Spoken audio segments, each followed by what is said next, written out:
Hello viewers, আসসালামু আলাইকুম। সবাই কেমন আছেন? আজকে নতুন একটা ভিডিও রেসিপি আপনাদের সাথে শেয়ার করব। তো আজকে দেখাবো আপনাদেরকে শাশুড়ি মায়ের হাতের স্পেশাল জলপাইরা আচার। তো জলপাই আচারটা কিভাবে বানাই, সবার সাথে থেকে ভিডিওটা দেখবেন। তো প্রথমে আচারটা বানানোর জন্য স্পেশাল একটা মশলা রেডি করে নিতে হবে।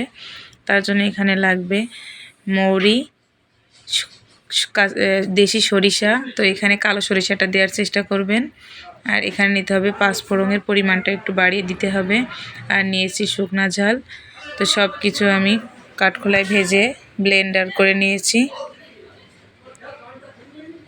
তারপর এখানে চুলায় পরিমাণ মতো সরিষার তেল আর পরিমাণ মতন কাঁচা রসুন দিয়ে দিলাম।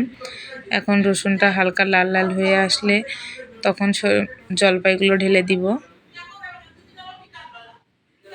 তো জলপাইটা দিয়ে সব কিছু খুব ভালোভাবে নাড়াচাড়া করলাম।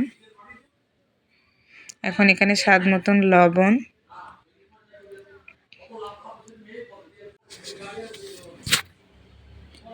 এখন দিয়ে দেবো পরিমাণ মতন চিনি।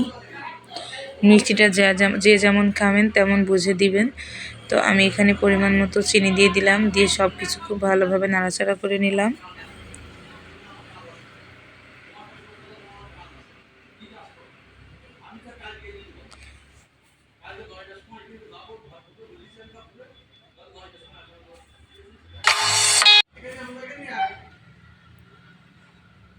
তো এখন আগে থেকে যে মশলাটা আমি রেডি করে রেখেছিলাম সেই মশলার কিছু অংশ দিয়ে দিলাম, দিয়ে সব কিছু খুব ভালোভাবে নাড়াচাড়া করে নিলাম।